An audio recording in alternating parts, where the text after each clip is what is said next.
I told my son he was a mistake when he accused me of ruining his childhood by divorcing his mother. The divorce happened 3 years ago when Kevin was 15. His mom cheated with her personal trainer from that gym on Maple Street. I found the texts on her phone when she left it charging in the kitchen. Not even hidden. Just right there. I packed my stuff that same week and moved into a studio apartment above the Mexican restaurant downtown. I paid for everything. Child support, her car payment, the mortgage on the house I didn't live in anymore. Kevin stayed with her because the school district was better and all his friends were there. I got him every other weekend and Wednesday dinners at the diner near my place. Last Tuesday, Kevin showed up at my apartment unannounced. He had his learner's permit now and his mom let him borrow her sedan. He banged on my door at 8 at night. I was eating leftover pizza and watching the game. "We need to talk," he said, pushing past me into my tiny living room. I muted the TV. "What's going on?" I applied to State University. Full ride scholarship. Soccer and academics. He was pacing back and forth in front of my couch. "But I'm not going." "Why not? That's a great school." "Because Mom said she'll be all alone. She said you abandoned us and now I'm abandoning her too. She cried for 2 hours yesterday." I felt my jaw tighten. "Kevin, that's not fair. You earned that scholarship." She said if I really loved her, I'd go to community college and stay home. She said the divorce destroyed her and I'm all she has left. "Your mom cheated on me.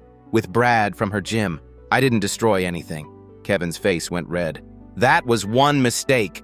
You gave up on our family over one stupid mistake. Do you know what it's like having divorced parents? Missing Christmas mornings together? Packing a bag every other weekend like I'm homeless? You ruined my entire childhood because you couldn't forgive her."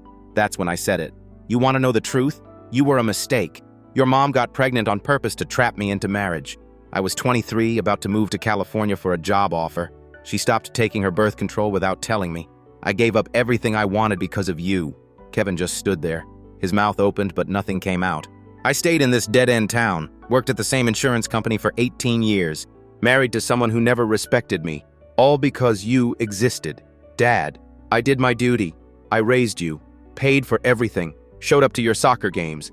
But don't you dare tell me I ruined your childhood when you ruined my life before you were even born." Kevin grabbed his car keys from my coffee table. His hands were shaking. He walked to the door and stopped. "Mom was right about you," he said quietly. He left. The door didn't even slam, just clicked shut. I sat back down, turned the game back on, finished my pizza. My phone started buzzing an hour later. Kevin's mom. I ignored it. Then my sister. Ignored that too. Then my mom calling.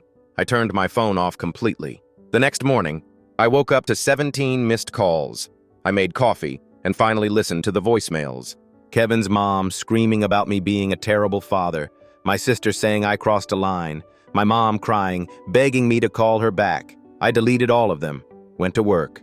Processed insurance claims. Ate lunch at my desk like normal. Friday afternoon, my boss called me into his office. "Your ex-wife has been calling the main line. Says it's a family emergency. You need to handle this." I called her back from the parking lot. She answered on the first ring. "Kevin's gone," she said.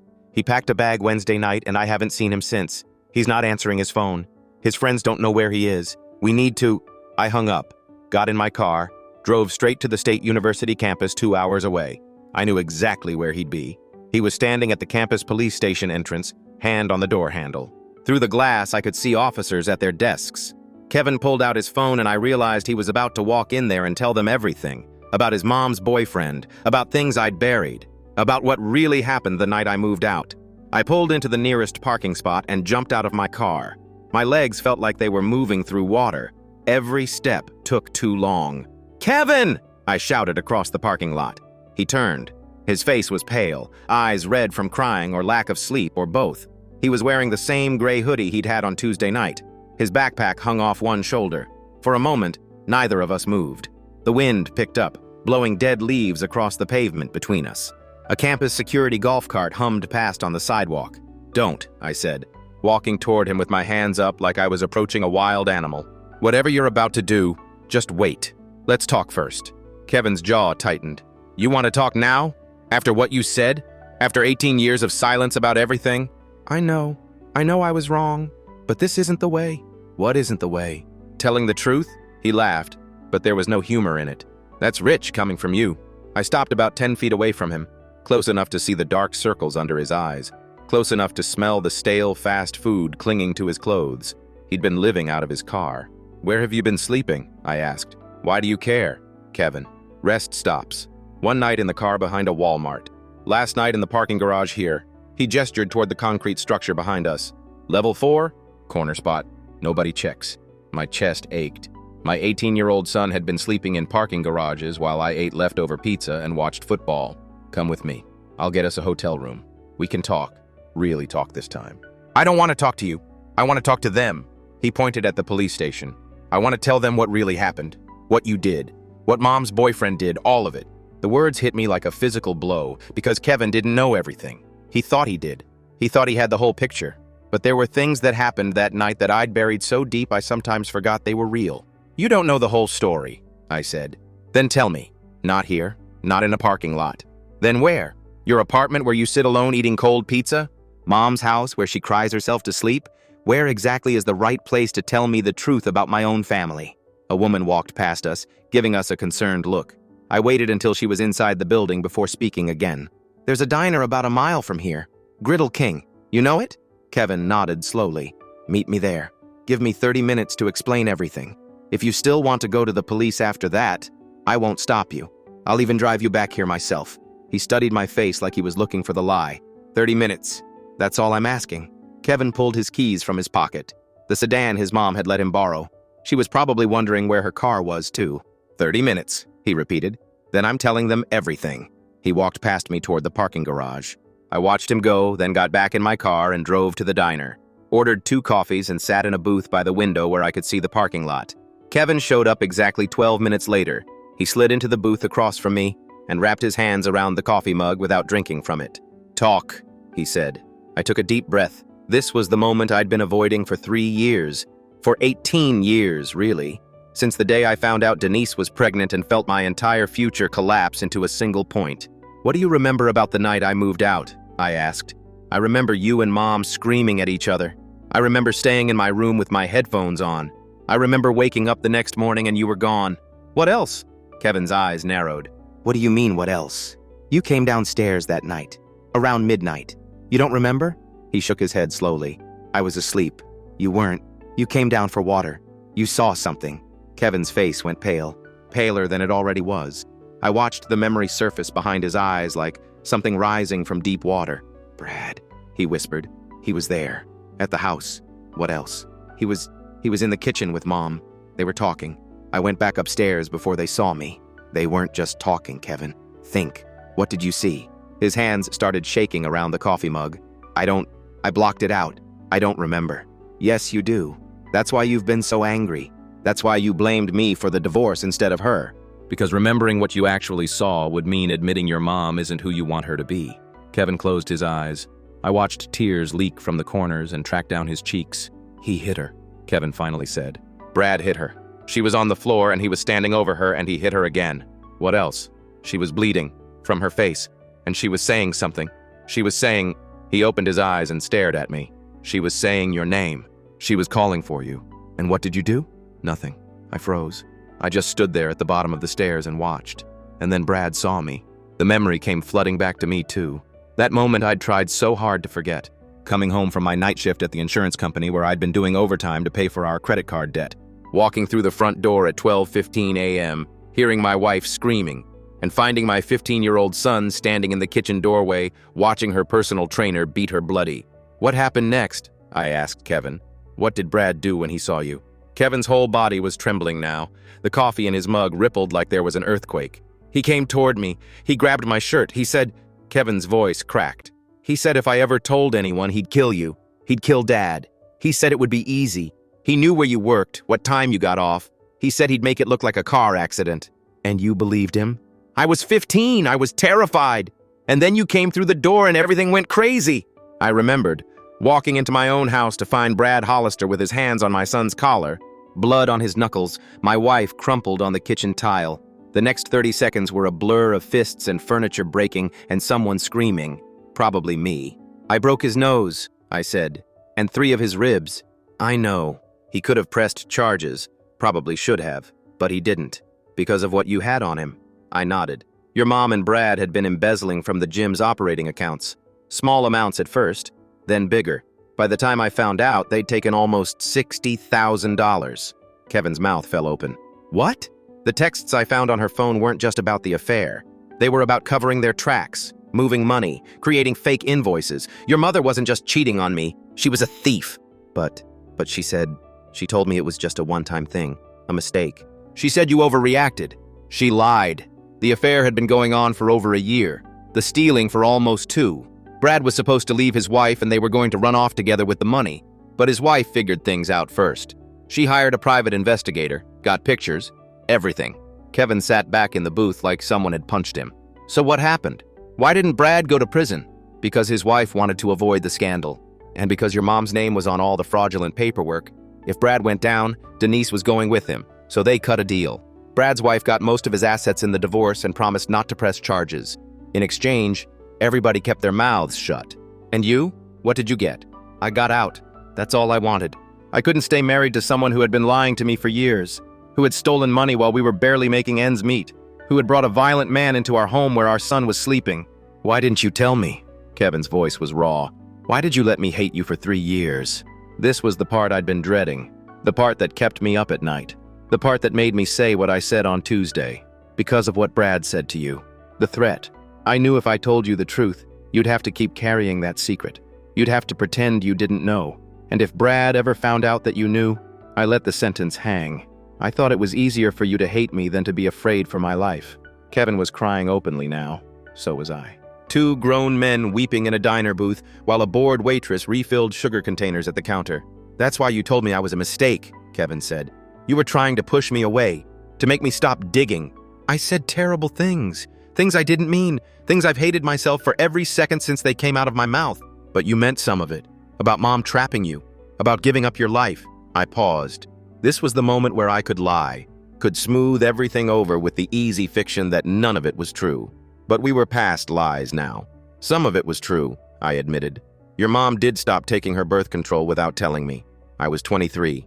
I had a job offer in California that would have changed my life. And yes, part of me has always wondered what would have happened if I hadn't existed. Kevin, no, you need to say it. If I hadn't existed. I took a breath. If you hadn't existed, I probably would have taken that job. Would have moved to San Francisco. Would have had a completely different life. That's true. And would you have been happier? Maybe. For a while. But I also wouldn't have you. And whatever else I've screwed up, whatever mistakes I've made, whatever terrible things I've said, you're not one of them. You're the best thing I ever did.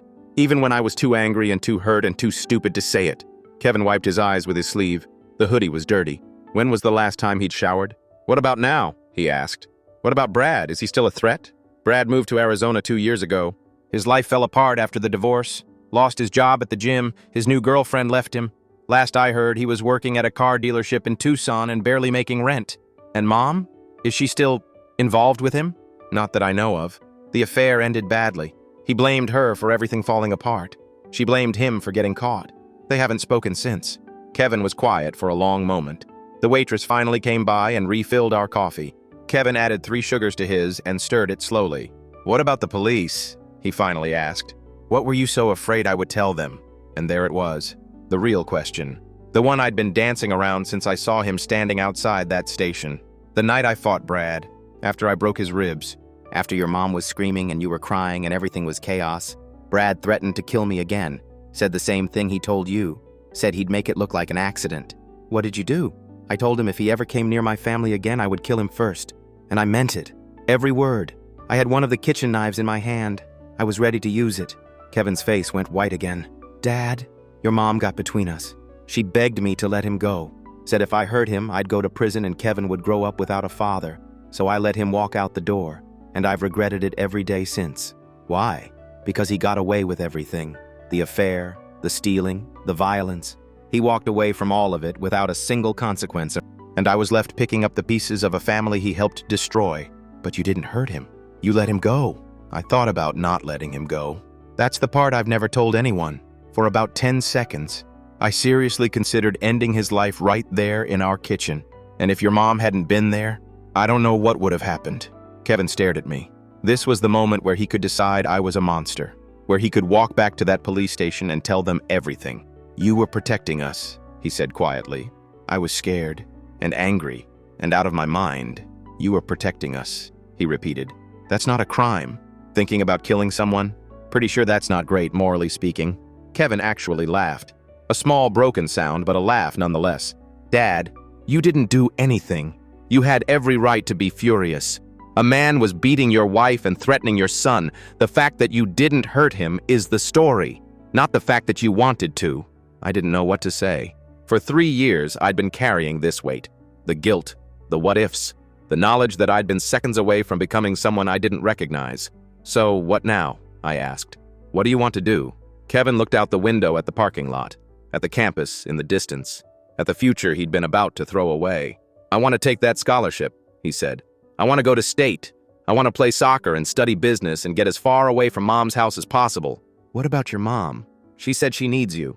She needs therapy and maybe a reality check. But she doesn't need me to sacrifice my future to keep her company while she pretends none of this ever happened. She's going to fight you on this. Let her. I'm 18. I'm an adult. And I'm done letting her guilt trip me into living a smaller life. For the first time in 3 years, I felt something loosen in my chest. Some knot that had been pulled so tight I'd forgotten it was there. The dorms don't open for another 2 weeks, I said. But I know a hotel near campus. We can get you a room, get you cleaned up, figure out the logistics. You don't have to. Yeah, I do. I've been a terrible father, Kevin. I said unforgivable things. I let you believe lies for years because I was too scared to tell you the truth. The least I can do is help you start your new life on the right foot. Kevin reached across the table and grabbed my hand. His grip was strong, the grip of the man he was becoming. You're not a terrible father, he said.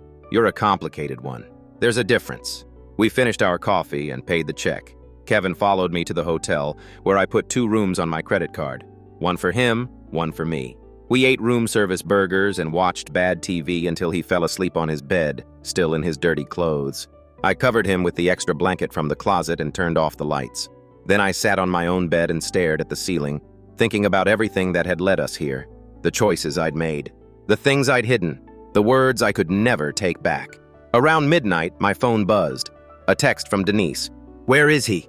I know you found him. Tell me where my son is. I typed back 3 words. He's safe. Good night. Then I turned off my phone and finally slept. The next morning, I woke up to the sound of the shower running in Kevin's room. He was using the connecting door I'd asked for when we checked in. Through the wall, I could hear him humming something, some pop song I didn't recognize. I ordered breakfast from room service, eggs, bacon, pancakes, orange juice, the works. When Kevin emerged from the bathroom with wet hair and a towel around his shoulders, he looked like a different person, younger, lighter. I called Mom, he said, sitting down across from me at the little table by the window. Told her where I was. Told her I was taking the scholarship. How'd she take it? About how you'd expect. Lots of crying, some screaming, a few creative insults about you. He smiled weakly. The usual. I'm sorry. Don't be. She needed to hear it, and I needed to say it. He grabbed a piece of bacon and chewed it thoughtfully. She's going to try to sabotage this, you know. She'll call the school, tell them I'm mentally unstable, try to get my acceptance revoked. Can she do that? She can try, but I've already talked to the admissions office, explained the situation without getting into the messy details. They were surprisingly understanding. You did all that this morning? I did it last week, before I even came to your apartment, before any of this happened. I stared at my son, this kid I'd underestimated for so long, this young man who'd been planning his escape while I assumed he was just another victim of his mother's manipulation. You were already going to leave, I said. Yeah, I just wanted to give her one last chance to support me, to be the mom I needed her to be. When she failed that test, I went to you, and I failed too. You did. Spectacularly. He grinned. But then you showed up at the campus. You found me when I needed to be found. That counts for something. We ate the rest of breakfast in comfortable silence, the kind of silence that doesn't need to be filled. When we were done, Kevin started packing his bag. I'm going to drive back to Mom's, he said. Get the rest of my stuff. Say goodbye properly. You want me to come with you? No. This is something I need to do alone. But maybe, he hesitated. Maybe we could have dinner next week when I'm settled in the dorms? I'd like that. Wednesday? Wednesday works. He slung his backpack over his shoulder and stopped at the door. Dad? Yeah? Thank you for telling me the truth, even the ugly parts. Thank you for listening. He nodded once, then walked out. I watched from the window as he got in his mom's sedan and drove away. Then I sat back down on the bed and let myself feel everything I'd been holding back. The grief, the relief, the hope, all of it. 3 weeks later, Kevin was settled into his dorm at State University. His roommate was a kid from New Jersey named Paulo, who played video games at all hours and had strong opinions about breakfast cereals. By Kevin's account, they were already best friends. Denise didn't try to sabotage his enrollment. She did something worse. She showed up at the dorm during move-in weekend with a car full of expensive furniture Kevin hadn't asked for and didn't have room for. A mini fridge, a flat-screen TV, a leather desk chair that must have cost $500. She also brought Brad's phone number. Kevin called me that night, his voice tight with anger. She tried to give me his contact info, said he wanted to reconnect, said he felt bad about how things ended and wanted to make amends. What did you tell her? I told her to leave. I told her Brad was an abuser and a thief and that if she ever mentioned his name to me again, she wouldn't see me for Christmas. How'd she react? She cried, called me ungrateful, said she'd sacrificed everything for me, and this was how I repaid her. And then I had Paolo help me carry all the furniture down to the parking lot and leave it next to her car. She drove off without saying goodbye. I couldn't help but smile. My son was finally seeing his mother clearly. It wasn't a happy realization, but it was a necessary one. You did the right thing, I told him. It didn't feel right. It felt awful, but I couldn't let her buy her way back into my life with stuff I don't need. That's called setting boundaries. It's one of the hardest things adults have to learn. Did you ever learn it? With her? Not well enough, not soon enough, but I'm trying now. We talked for another hour. About classes and soccer practice and the cute girl in his economics section who always smiled at him. Normal father-son stuff. The kind of conversations we should have been having for years. When we hung up, I sat in my apartment above the Mexican restaurant and realized something had shifted. The guilt I'd been carrying was still there, but it wasn't suffocating me anymore. I'd told the truth. I'd shown up when it mattered. I'd given Kevin the information he needed to make his own choices. That was all I could do. The rest was up to him. 2 months later, my sister called with news that changed everything. Brad Hollister is back in town, Rhea said. I saw him at the grocery store this morning. My blood went cold. You're sure it was him? Positive. He was buying beer and talking on his phone. Loud. I heard him mention Denise's name. What exactly did he say? Something about handling the situation and making her understand. It didn't sound friendly. I hung up and immediately called Kevin. He didn't answer. I called again. Nothing. I left a voicemail telling him to call me back urgently, then tried Denise. She picked up on the 6th ring. What do you want? Her voice was slurred. Drunk at 2 p.m. on a Wednesday. Is Brad there? Have you seen him? Silence. Then, why would you ask that? My sister saw him in town. Said he was talking about you. More silence. I could hear her breathing. Could practically hear her calculating how much to tell me. He wants money, she finally said. He says if I don't give him $50,000 by the end of the month, he's going to the police. About what? About everything. The embezzlement, the fraud. He says he kept records. Says he can prove I was the mastermind. Were you? Does it matter? He has evidence. Or says he does. I don't know what's real anymore. Where is he now? I don't know. He called from a blocked number. Told me to gather the money and wait for instructions. Her voice cracked. I don't have $50,000. I don't have anything. The house is mortgaged to the hilt. My credit cards are maxed out. I've been borrowing from my mom just to keep the lights on. Part of me wanted to hang up, let her deal with the mess she'd made, but Kevin was still tied to her, whether he liked it or not. If she went down for embezzlement, his name would be in the papers. His fresh start would be tainted. Don't do anything, I said. Don't contact him. Don't try to get the money. Let me figure this out. Why would you help me? After everything, I'm not helping you. I'm protecting Kevin. There's a difference. I hung up and started making calls. First, to my lawyer friend Garrett, who handled my divorce. He listened to the situation and gave me the name of a criminal defense attorney. Second, to the criminal defense attorney, a woman named Olivia Young, who sounded like she'd heard every sordid story imaginable and wasn't impressed by any of them. She told me that extortion was a serious felony and that if Brad was threatening Denise, he was the one who should be worried about the police. Third, to a private investigator Garrett had used before, a guy named Dex, who spoke in short sentences and seemed to subsist entirely on energy drinks. He said he could have information on Brad's whereabouts within 48 hours. Finally, I called Kevin back. This time he answered. What's urgent? I was in class. I told him everything. The extortion, Brad's return, the possibility that his mom's past was about to become very public. He was quiet for a long time. Then, what do you need me to do? Nothing. Stay at school, focus on your classes. Let me handle this. Dad, I'm not a kid anymore. If this affects me, I have a right to be involved. You're right. But you being involved right now means staying out of it. If Brad knows you're aware of what's happening, he might try to use you as leverage. The best thing you can do is stay visible on campus, document your whereabouts, and let me know immediately if anyone contacts you about this. You think he might come after me? I think Brad is desperate and desperate people do stupid things. I want you safe. Okay, but you'll tell me what's happening. You won't keep me in the dark like before? I promise. Full transparency from here on out. Thank you. After we hung up, I poured myself a drink and sat by the window, watching the street below. Couples walking to dinner at the Mexican restaurant. A homeless guy I recognized named Terry, searching the garbage can on the corner. Normal life going on while mine spiraled into chaos again. Dex called back sooner than expected, 36 hours after I hired him. Found your guy. He's staying at the Comfort Lodge on Route 9, room 114. Been there about a week. Pays cash daily. What's he doing all day? Drinking mostly. Goes to the bar across the street around 4 p.m., stays until close. Talks to himself a lot. Seems paranoid. Is he alone? Far as I can tell. No visitors. No phone calls except the ones he makes from the payphone in the lobby. Guy doesn't even have a cell phone anymore. Keep watching him. Let me know if anything changes. You got it. But be careful with this one. He's got the look. What look? The look of a guy with nothing left to lose. Those are the dangerous ones. I thanked him and hung up. Then I made one more call.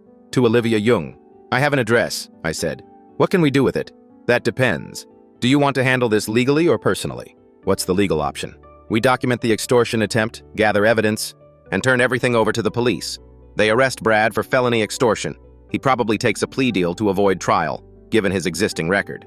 Your ex-wife might face some questions about the original embezzlement, but given the statute of limitations and the lack of a complaining witness, she'd likely avoid charges.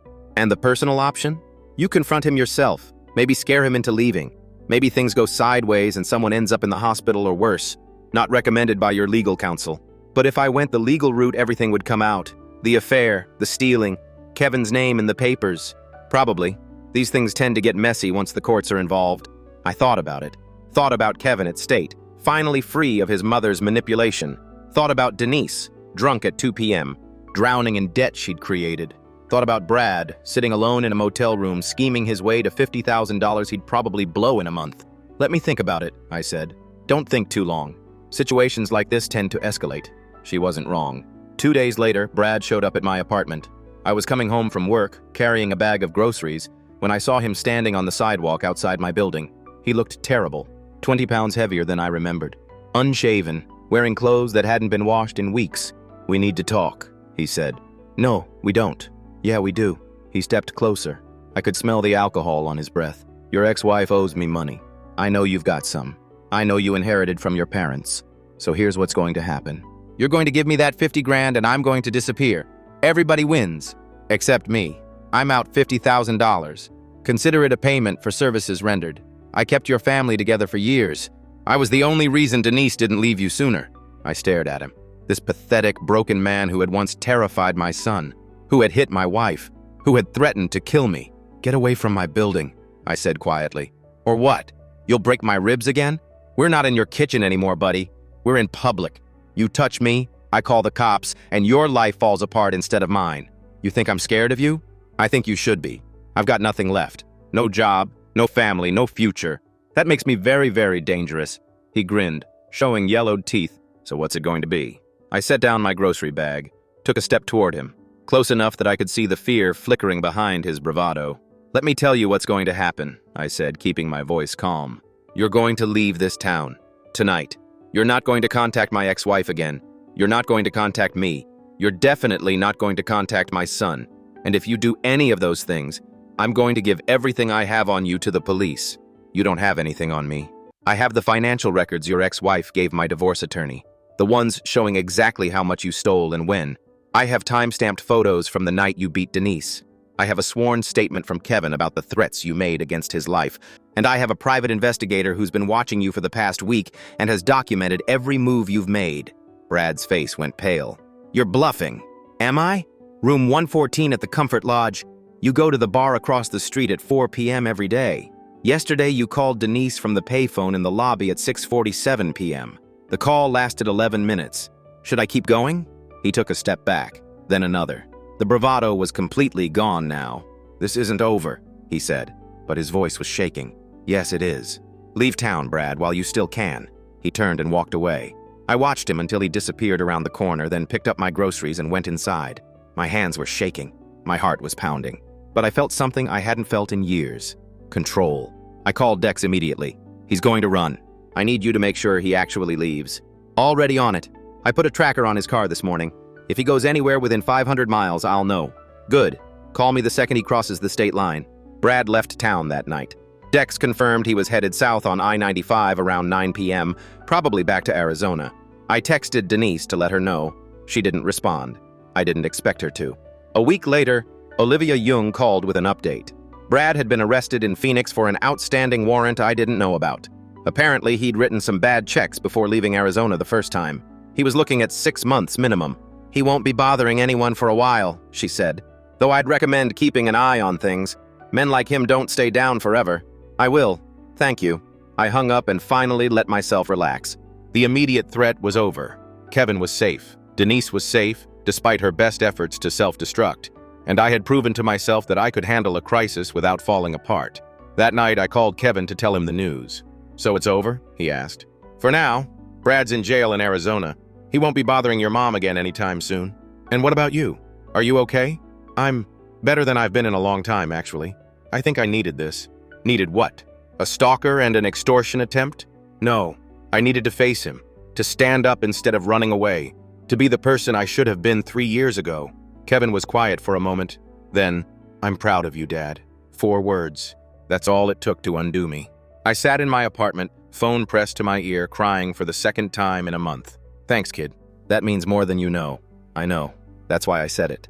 We talked for another hour.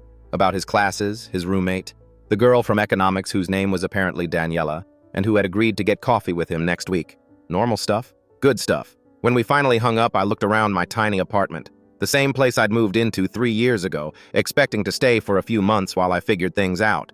The same rickety furniture, the same water stain on the ceiling, the same view of the Mexican restaurant dumpster. It was time for a change. 6 months later, I closed on a small house about halfway between my job and Kevin's campus. 3 bedrooms, a backyard, a garage where I could finally store my dad's tools properly. Nothing fancy, but it was mine. Kevin helped me move in during his spring break. He'd grown since starting college. Not physically, he'd always been tall, but in the way he carried himself, more confident, more sure of who he was and who he wanted to be. Denise had finally started going to therapy, not because of me or Kevin, but because her own mother had given her an ultimatum: get help or lose access to her grandchildren. Apparently, Denise's sister had 2 kids, and the whole family had agreed that Denise was too unstable to be around them unsupervised. It wasn't a cure. She still called Kevin sometimes with tearful guilt trips, still posted passive-aggressive things on social media about ungrateful children and selfish ex-husbands. But she was trying. That was something. Brad never resurfaced. Last Dex heard he'd gotten out of jail after 3 months and moved in with a cousin in New Mexico. No job, no prospects. Just another washed-up guy living off someone else's couch. I thought I'd feel more satisfaction about that. Some sense of cosmic justice. But mostly, I just felt tired. Tired of carrying grudges. Tired of looking over my shoulder. Tired of letting the worst moments of my life define every day after. The night I finished unpacking, Kevin and I sat on the back porch with beers neither of us was technically supposed to have. The stars were out. The neighbor's dog was barking at something in the bushes. A normal night in a normal neighborhood. "I've been thinking," Kevin said, "about what you told me, about the job in California, the life you could have had." "Yeah? Do you still wish you'd taken it? If you could go back?" I thought about the question. Really thought about it, instead of giving the easy answer. "No," I finally said. "Not anymore." "Why not?" "Because that version of me, the one who moved to San Francisco and had a different life, he wouldn't have you. He wouldn't know what it feels like to watch your kid score a goal from 30 yards out. He wouldn't know about late-night phone calls and bad jokes and moments like this one. But he might have been happier. Maybe. For a while. But happiness isn't a destination, Kevin. It's not some place you arrive at if you make all the right choices. It's moments. Small ones. Scattered through all the mess and pain and difficulty. And the truth is, I've had plenty of those moments. I just spent too many years focusing on what I didn't have instead of appreciating what I did. Kevin nodded slowly. That's actually pretty wise. Don't sound so surprised. He laughed. I laughed. The neighbor's dog finally stopped barking. Dad? Yeah, I'm glad you're my father. Even with everything. Even with the hard stuff. I'm glad it's you. I didn't trust myself to speak, so I just reached over and squeezed his shoulder. Held on for a moment longer than necessary, then let go. We sat there until the stars faded and the sky started turning pink. Then Kevin went inside to crash in his new bedroom, and I stayed on the porch, watching the sun come up. A new day, a new house, a new chapter. Not perfect, but real. And that was enough. Update 1, 6 months later. If you told me a year ago that I'd be standing in a courthouse watching my ex-wife get arrested, I would have called you insane. But here I am typing this from a bench in the hallway while uniformed officers process her paperwork. Let me back up. Things were going well. Kevin finished his freshman year with a 3.4 GPA, made the soccer team's starting lineup, started dating Daniela, the girl from economics, who turned out to be smart and funny and completely unimpressed by his attempts to be cool. Perfect for him. I settled into the new house, started a vegetable garden in the backyard that produced exactly 3 edible tomatoes and a lot of frustration. Adopted a rescue dog named Biscuit who sheds everywhere and steals food off the counter when I'm not looking. Normal life. Boring life. The best kind of life. Then 3 weeks ago, Denise showed up at my door. She looked different, thinner, harder around the edges. The therapy had apparently stopped working, or maybe she'd stopped going. She was clutching a manila envelope like it contained state secrets. "I need your help," she said. "No, please, just listen. 5 minutes." Against my better judgment, I let her inside. Biscuit growled at her, which I took as validation of my instincts. "Brad's back," she said, dropping onto my couch without being invited. "Not here, not in person, but he's been calling, emailing. He got out of jail 3 months ago and he's desperate. What does he want? The same thing he always wants. Money. But this time, he has a new angle." She opened the manila envelope and pulled out a stack of documents. "He's claiming Kevin isn't your biological son." The words didn't register at first. They were too absurd to process. "What?" "He says he and I were together before you and I started dating. Says Kevin was conceived during that time. Says he has proof. That's insane. Kevin looks exactly like me. Same eyes, same chin, same build. I know. But he's threatening to go public with this story unless I pay him $200,000. He says he'll demand a DNA test, drag Kevin through court, ruin his soccer scholarship. He can't do any of that. Kevin is an adult. He can't be forced into a paternity test. But the damage would already be done. The scandal, the questions, everything Kevin's worked for, tainted by this accusation. I looked at the documents she'd brought. Supposed evidence of their earlier relationship. Photos that could have been taken any time. Calendar entries that proved nothing. A handwritten letter that was almost certainly forged. "This is pathetic," I said. "No court would take this seriously. Brad doesn't need a court. He just needs social media. One viral post and Kevin's life becomes a circus." She wasn't wrong. In today's world, accusations travel faster than facts. By the time the truth came out, the damage would be done. "What do you want me to do?" I asked. "Help me stop him. You did it before. You scared him off. Maybe you can do it again." That was different. He was physically here. I could confront him face to face. If he's operating remotely, then we need to think bigger. I didn't like the sound of that. "What exactly are you suggesting?" Denise leaned forward, a strange light in her eyes. "Brad has enemies. His ex-wife, for one. The gym he used to work at, for another. There are people who would love to see him destroyed. What if we gave them the ammunition? You're talking about revenge, about deliberately ruining someone's life. I'm talking about protecting our son. Is that so different?" It was different, but I also understood why she didn't see it that way.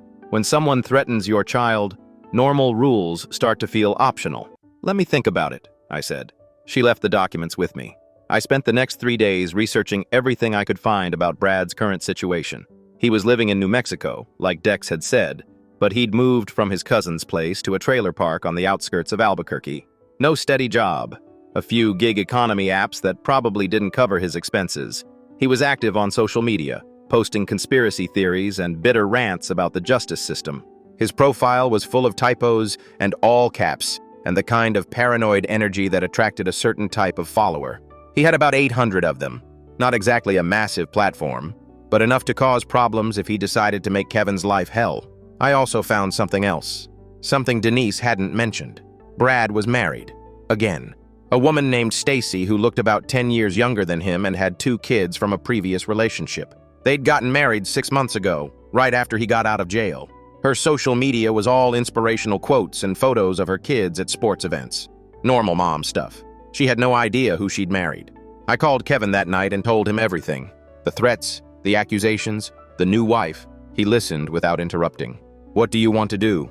he asked when I finished. "I honestly don't know. Part of me wants to ignore it. Let Brad make his accusations, fight them with facts, And the other part? The other part wants to burn his life to the ground before he can touch yours. Kevin was quiet for a moment. What would Mom do? She wants option B, scorched earth, total war. That's why you can't do that. What do you mean? Dad, you've spent 3 years trying to be different from her, trying to be the parent who tells the truth, who handles things the right way. If you go nuclear on Brad, you become exactly what she wanted you to be. Another weapon in her arsenal. He was right. Of course he was right. This kid who used to think his biggest problem was divorced parents was now giving me life advice. So what do you suggest? Tell the truth, preemptively. Before Brad can spin his story, we tell ours. That's a big step. Once it's out there, we can't take it back. I know, but I'm tired of secrets. I'm tired of watching over my shoulder. If Brad wants to claim I'm his son, let him. We'll get a DNA test ourselves. We'll prove he's lying, and we'll do it publicly so everyone knows what kind of person he really is. You'd be willing to do that? Take a DNA test on camera? If it means never having to worry about this again? Absolutely. I thought about it for 3 days. Talked to Olivia Young, who advised caution. Talked to Dex, who offered to dig up more dirt on Brad. Talked to Rhea, who told me I was overthinking it. Just do what Kevin suggested, she said. The kid's smarter than both of us. So I did. I called a local news station and offered them an exclusive. A story about online harassment, extortion, and a man who wouldn't stop tormenting his ex's family. They sent a reporter named Janet, who specialized in human interest pieces and had a following of her own. We sat in my living room while Janet asked questions and Kevin answered them calmly. He talked about the divorce, the threats, the years of manipulation. He offered to take a DNA test on camera to prove Brad's claims were false. The segment aired 2 weeks later. It went viral. Not because of the drama, but because of Kevin. He came across as mature, thoughtful, and completely unrattled by the accusations against him. Comments flooded in, praising his composure. The DNA test confirmed what we already knew. Kevin was my biological son. 0 doubt. Brad's claims were exposed as the desperate lies of a desperate man. But that wasn't the end. Janet, the reporter, was good at her job. Really good. After the initial segment aired, she kept digging. She found other women Brad had harassed, other extortion attempts, a pattern going back 15 years. She found Stacy, his new wife, showed her the evidence. Stacy filed for divorce the next day, and that's when everything fell apart. Brad, apparently deciding he had nothing left to lose, drove to our town. To Denise's house, specifically. He showed up at 3 a.m. with a baseball bat and a lot of bad intentions. He didn't get inside. Denise had installed a security system after our last conversation, but he did enough damage to her car and front door to warrant a 911 call. The police found him sitting on her lawn, drunk and crying, the bat still in his hands. He was arrested for vandalism, attempted breaking and entering, and violations of a protective order Janet had helped Stacy obtain. Given his priors, he was looking at serious time. But here's where it gets complicated. When the police searched his car, they found something. Documents. Real documents this time. Financial records from the gym embezzlement scheme. Not Brad's copies, Denise's. Her handwritten notes. Her calculations. Evidence she'd kept hidden for years, probably as insurance against Brad. Turns out she'd been lying about her level of involvement. She wasn't just a participant. She was the mastermind. Brad had been telling the truth about that part, at least. The district attorney took one look at the evidence and filed charges. Not against Brad. His crimes were old news. Against Denise. Embezzlement, fraud, conspiracy. She was arrested this morning. That's where I am now. Sitting in this courthouse hallway while she gets processed. Kevin is on his way. He asked me to wait for him before making any decisions. I don't know what happens next. Denise will probably plead out to avoid trial. The amounts were small enough that she might get probation. Or she might not. The DA seems motivated. Kevin is taking it better than I expected. He said he's been waiting for the other shoe to drop for years. Said he always knew there was more to the story. This is just confirmation. We're going to dinner after this. There's a new Italian place near campus that Daniela recommended. Apparently their tiramisu is life-changing. Normal life. Complicated life. The only kind I seem to know how to live. I'll update again when I know more. Update 2. 3 months later. The trial is over. Not a real trial. Denise took a plea deal like I expected. She pleaded guilty to 1 count of embezzlement and 1 count of fraud.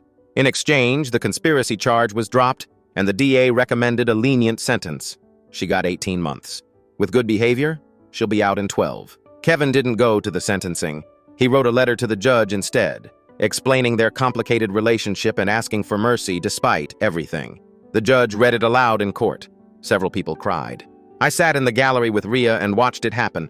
Watched the woman I'd spent 2 decades with get led away in handcuffs. She looked at me once, right before they took her through the door. I don't know what she was trying to communicate. Maybe she doesn't either. The fallout has been strange. Denise's family has mostly cut her off. Her mother stopped sending money. Her sister, the one with the kids, hasn't returned any calls. Only her father still visits her in prison, and he's 78 years old with bad hips. Kevin tried to visit her once. It didn't go well. She spent the whole time crying and apologizing and making promises she probably can't keep. He left feeling worse than when he arrived. It's like talking to a stranger who's wearing my mom's face, he told me afterward. She looks the same, sounds the same, but the person I thought I knew doesn't exist anymore. Maybe she never did. That's the worst part. I think you're right.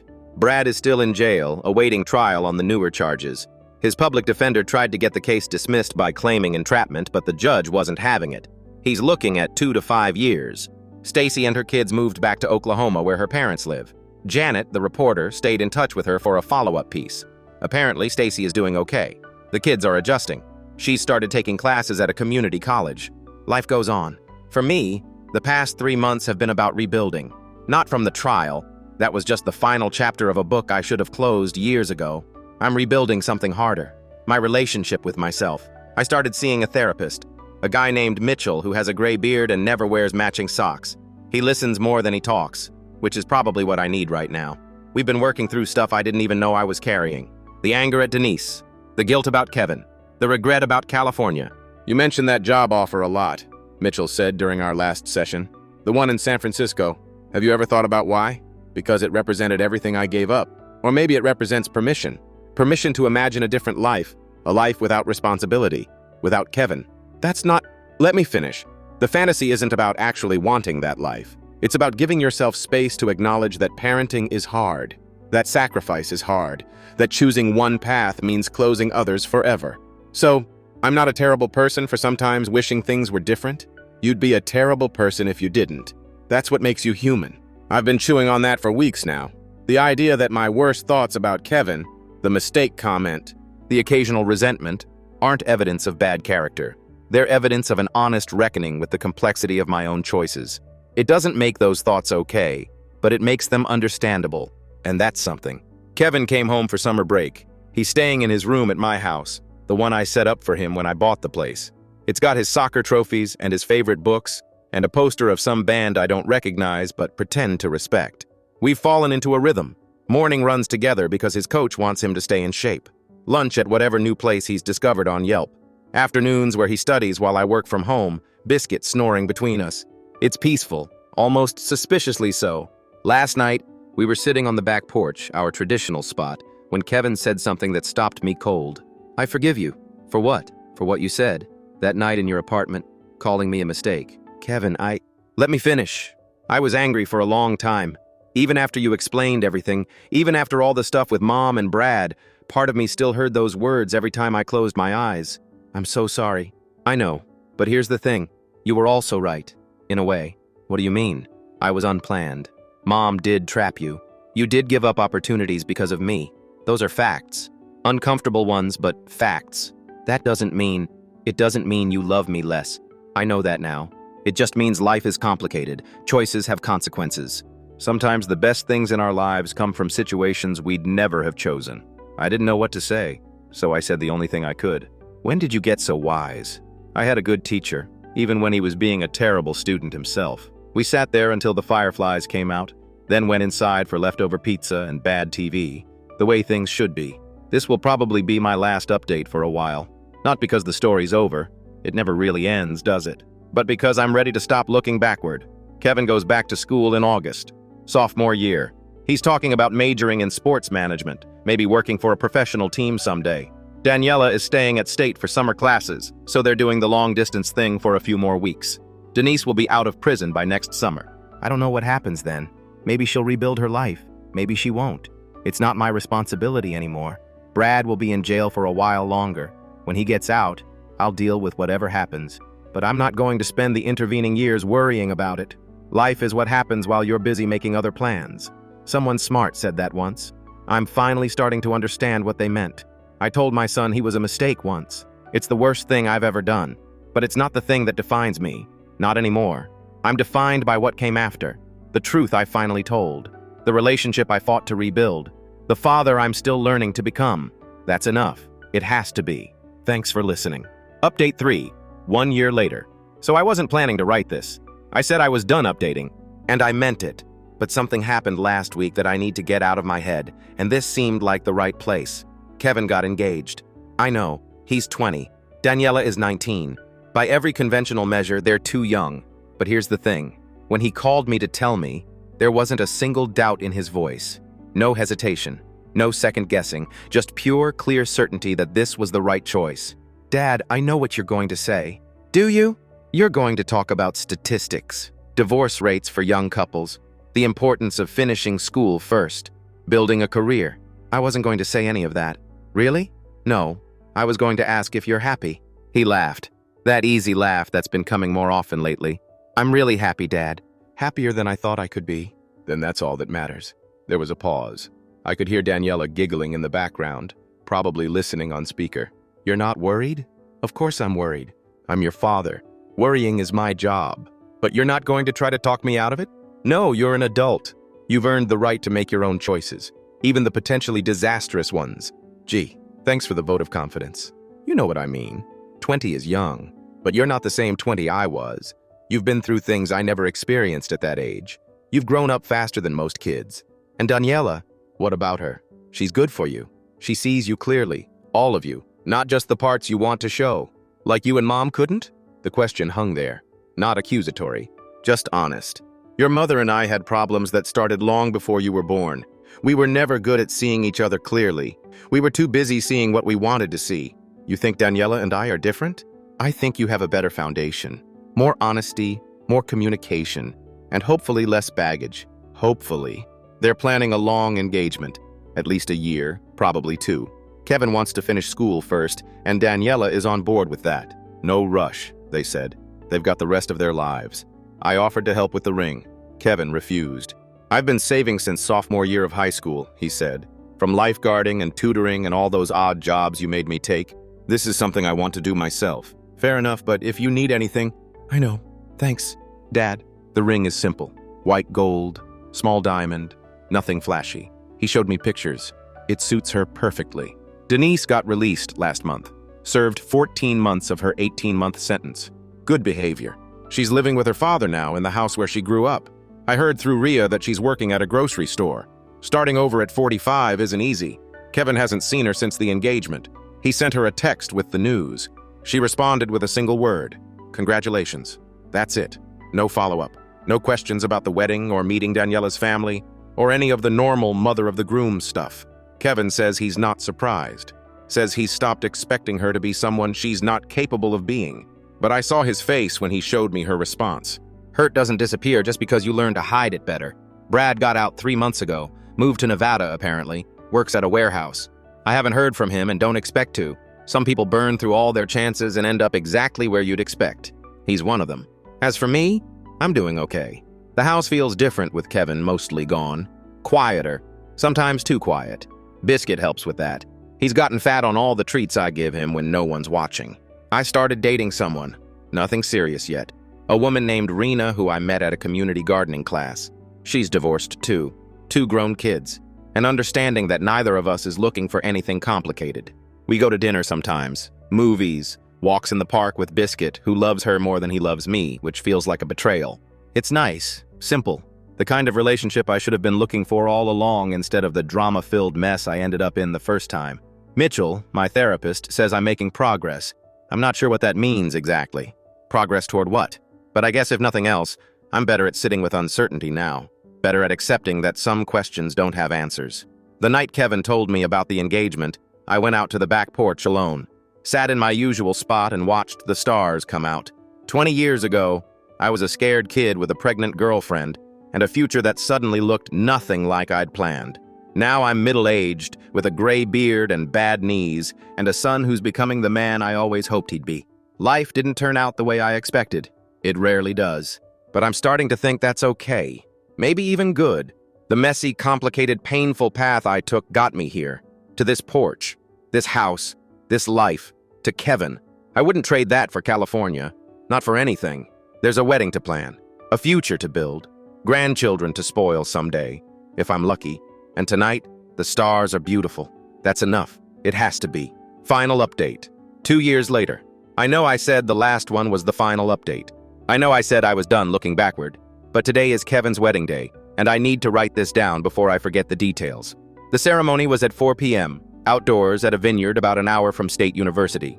Not because Kevin and Daniela are wine people, they're still mostly beer at barbecues types, but because her grandmother lives nearby and couldn't travel far.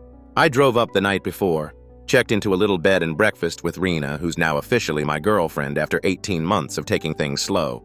She met Kevin 6 months ago. They get along well. She doesn't try to be his mother, and he doesn't treat her like a replacement. Just two people who care about the same man, figuring out how to exist together. The morning of the wedding, Kevin called me at 7 a.m. His voice was shaking. "Dad, I can't do this." My heart dropped. "What do you mean? What's wrong?" "I keep thinking about all the ways this could go wrong. What if I turn out like you and Mom? What if I hurt her? And what if we end up hating each other?" I sat on the edge of the bed, phone pressed to my ear, and took a breath. "Can you come to my room?" I asked. He was there in 10 minutes, still in sweatpants and an old concert t-shirt, hair sticking up in every direction. He looked about 12 years old. I made him sit down, poured him coffee from the pot I just brewed, let him drink half of it before I said anything. "Here's what I know about marriage," I said. "It's hard. Harder than anything else you'll ever do. Some days, you'll look at the person across from you and wonder how you ended up there. Some days, you'll feel so angry you can't see straight. Some days, you'll want to give up." "Not exactly a pep talk, Dad. I'm not done. Here's what else I know. Daniela isn't your mother. You aren't me. The mistakes we made, the lies, the manipulation, the failure to communicate, those aren't genetic. They're choices. Every single day, you'll have the chance to choose differently. But how do I know I'll make the right choices?" "You don't. Nobody does. That's the terrifying part. But you also know something I didn't know at your age." "What?" "You know what wrong looks like. You've seen it up close. You've watched a marriage fall apart and learned exactly what not to do. That's valuable, Kevin. That's wisdom most people don't have." He stared at his coffee cup. I could see the wheels turning. "What if I mess up anyway?" "Then you apologize. You learn. You try again. That's all any of us can do." He looked up at me. "Did you love Mom? At the beginning?" "I thought I did. But looking back, I'm not sure I understood what love was. I was scared and lonely, and she made me feel less scared and less lonely. That's not the same thing. Do you think I really love Daniela, or am I just—" "Kevin, stop. I've watched you with her for almost 3 years. I've seen how you look at her when she's not paying attention. I've heard how you talk about her when she's not around. That's not fear or loneliness. That's love. Real love. The kind that doesn't go away when things get hard." He didn't say anything for a long moment. Then he stood up and hugged me.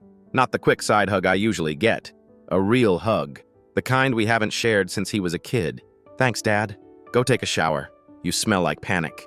He laughed and headed for the door, then stopped and turned back. "I'm glad you're here. I'm glad you're the one giving me away." "I'm not giving you away. I'm giving you a start. There's a difference." He nodded once and left. The ceremony was beautiful. I'm not usually one for that word, but there's no other way to describe it. Daniela's father walked her down the aisle. She was wearing a simple dress, white with lace sleeves, nothing fancy but perfect for her. Kevin was waiting at the end, standing straighter than I've ever seen him stand, trying so hard not to cry. He failed. So did I.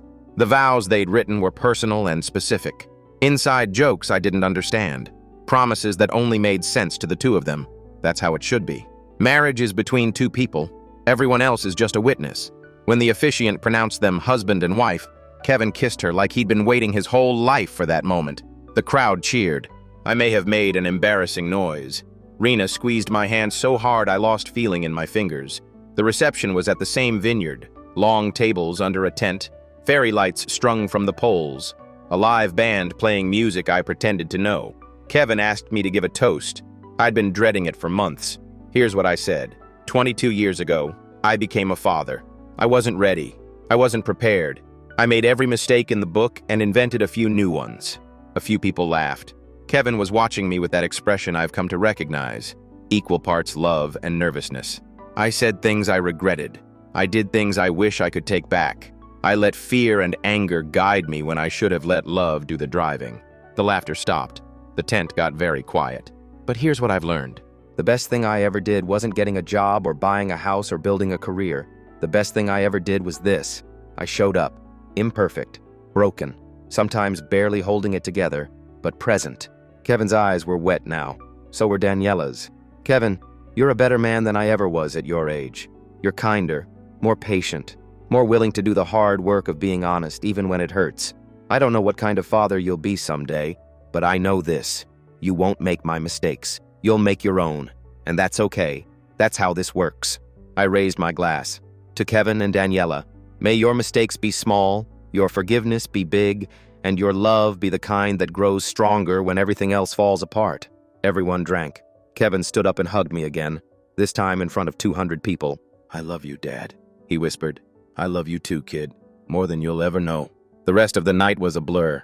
Dancing badly, eating too much cake, watching my son spin his wife around the dance floor like they were the only two people in the world. At some point, I stepped outside for air. The vineyard stretched out under a moon so bright I could see the individual vines. I stood there, breathing in the cool night air, thinking about everything that had led to this moment. Footsteps behind me. I turned to see Kevin, jacket off, tie loosened, looking like a kid playing dress-up. Hiding? He asked. Just taking it in. It's a lot. Yeah. He stood next to me, looking out at the vineyard. Can I ask you something? Anything. Do you regret it? Any of it? The choices you made? I thought about the question. About the job in California I never took. About the marriage that failed. About the words I said that I couldn't unsay. I regret the pain I caused. I regret the years we lost when we could have been honest with each other. I regret waiting so long to be the father you deserved. But I don't regret you. I don't regret staying. I don't regret any of the moments that led me here. Watching my son get married to a woman who loves him as much as I do. Kevin was quiet for a long moment. Mom called this morning. I wasn't expecting that. What did she say? Congratulations. That's it. One word, just like the engagement. How do you feel about that? He shrugged. I used to wish she'd change. Used to imagine this moment with her in the front row, crying happy tears, being a normal mom. But I've stopped waiting for her to be someone she can't be. That's mature of you. It's survival, but also, he turned to look at me. I have you. I have Rena. I have Daniela's family who treat me like I've always been one of them. I don't need Mom to be okay anymore. I have enough. I put my hand on his shoulder. You've always been enough, Kevin. Even when I was too messed up to see it. I know. You've told me. About 1,000 times in the last 2 years. Is it working? He smiled. That same smile from when he was 5 years old and I taught him to ride a bike. Yeah, Dad, it's working. We stood there for another few minutes, father and son, watching the moon over the vineyard. Then Daniela called from inside, something about cutting the cake, and Kevin headed back to his new life. I stayed a moment longer. 22 years ago, I thought Kevin ruined my life. I believed that for too long. Let it poison everything between us. Now, standing in the cool night air on his wedding day, I understood the truth. Kevin didn't ruin my life. He saved it. He gave me something to fight for, something to become better for, a reason to face my own failures and do the hard work of changing. Without him, I would have taken that job in California, would have lived some other life, might have been successful, might have been happy, might have avoided all the pain, but I wouldn't have been here, in this moment, watching my son dance with his wife, knowing that despite everything, the mistakes, the lies, the terrible words I can never take back, we made it. We made it through. That's worth more than any job, any city, any version of a life I'll never live. Rena found me a few minutes later, took my hand without asking any questions. Ready to go back in? Yeah, I think I am. We walked back to the tent together. The band was playing something slow. Kevin and Daniela were swaying in each other's arms, lost in their own private world. I watched them for a long time. Then I asked Rena to dance. She said yes. Epilogue. 5 years later. I'm a grandfather now. Her name is Grace. She was born last spring, 7 pounds, 6 ounces, with her mother's eyes and her father's stubborn chin. Kevin called me from the hospital at 3 a.m., crying so hard I could barely understand him. Dad, she's perfect. She's absolutely perfect. I drove through the night to meet her, got there around sunrise, found Kevin in the hallway outside the maternity ward, still in the clothes he'd worn the day before, looking like he hadn't slept in a week. You want to hold her? I nodded. My throat was too tight to speak. He led me to Daniela's room. She was propped up in bed, exhausted but glowing, a tiny bundle in her arms. When she saw me, she smiled and held out the baby. Meet your granddaughter." I took her carefully. She was so small, so fragile. Her eyes were closed, her tiny fists curled up near her face. I looked at her and thought about Kevin at this age, about all the years that had passed, all the pain and joy and everything in between. "Hi, Grace," I whispered. "I'm your grandpa. I'm going to spoil you rotten and teach you everything I know. And when your dad messes up, because he will, we all do, I'm going to be right here to help you through it." Kevin laughed. "Already planning for my failures, huh? Just being realistic." He put his arm around me. The three of us, 4 now, stood there in the morning light. "Dad? Yeah? Thank you for everything. I haven't done anything yet. You did everything. You showed me what not to do, and then you showed me what to do instead. You taught me that it's possible to change, to become someone better than you were. Kevin, I'm serious. I used to be so angry at you for the divorce, for what you said, for all of it. But now I understand. You were fighting a battle I couldn't see, against yourself, against the person you were afraid of becoming. And you won. You're still winning. Every day you show up, every time you call, every moment you choose to be present instead of running away, that's victory. That's the lesson I want to pass on to her." He looked down at Grace, still sleeping peacefully in my arms. "I want her to know that people can change, that our worst moments don't have to define us, that it's never too late to become the person you're supposed to be." I didn't trust myself to respond, so I just held my granddaughter a little tighter and let the tears fall. We stayed at the hospital all day. Rena drove up around noon with flowers and balloons and a stuffed elephant she'd bought on the way. Daniela's parents arrived with food from everyone's favorite restaurant. It was chaos, the good kind. At some point, Kevin pulled me aside. "Can I ask you something?" "Of course." "Do you ever hear from Mom?" I shook my head. "Not since Christmas. She sent a card. Generic. Didn't even mention the baby." I thought about inviting her to the birth, to be part of this. "What stopped you?" "Daniela." She pointed out that Mom has never shown any interest in being a grandmother, never asked about the pregnancy, never offered to help with anything. If I invited her, it would be for me, not for her, and that's not fair to anyone. That's wise. It's painful, but yeah, wise too. He looked out the window at the parking lot below. Normal cars, normal people, normal life going on while we stood in this bubble of new beginnings. "I think I've finally made peace with it," he said. "With who she is, who she isn't. The mother I wanted versus the mother I got. That's a hard piece to make, the hardest, but also the most important." He turned back to me. "Because now I get to choose what kind of parent I want to be, not react to her, not try to be the opposite of her, just be myself, the best version of myself. You're going to be a great dad, Kevin." "I learned from the best," I laughed. "I wasn't the best, I wasn't even close. Maybe not at the beginning, but you figured it out. You kept trying. That's all any of us can do." Grace woke up then, crying that thin newborn cry that cuts through everything else. Kevin went to her immediately, lifting her from Daniela's arms with the careful confidence of a man who's already taken every parenting class twice. I watched him soothe her, rock her, whisper things I couldn't hear, and I thought, this is it. This is why any of it mattered. Not the job I didn't take, not the marriage that failed, not the words I said or the mistakes I made. This moment, this baby, this son who grew up despite everything and became someone worth admiring. This is the point of all of it. Rena found me crying in the hallway a few minutes later. She didn't ask why, just held my hand and waited. "I'm happy," I finally said. "That's all. I'm just really, really happy." "Good. You deserve it." "Do I?" "Yes." She squeezed my hand. "Everyone does, even the people who don't believe it yet." We went back inside, held Grace, took pictures, ate hospital cafeteria food that tasted like victory. A few hours later, Kevin walked me to my car. "Same time next week?" he asked. "Wouldn't miss it." We'd started having Sunday dinners when he moved back to town after graduation. Every week, no excuses. A tradition I'd suggested and he'd embraced. "Bring Biscuit," he added. "Grace needs to meet her dog cousin." "I'll bring him. But if he licks the baby, I'm not responsible." Kevin laughed. That easy, open laugh I'd been earning for years now. "I love you, Dad." "Love you too, kid. Always have. Even when I was too broken to show it." He nodded once, then went back inside to his wife and daughter. I drove home through the afternoon light, thinking about everything. The good years and the bad ones. The moments I'd treasure, and the ones I'd spend a lifetime trying to forget. Biscuit was waiting at the door when I got home. Tail wagging, tongue out, completely unaware that the world had just changed in the most important way. I fed him, poured myself a drink, sat on the back porch in my usual spot. The stars came out eventually. The same stars I'd watched on Kevin's wedding night. The same stars I'd watched on all those nights alone in my apartment, wondering if things would ever get better. They got better.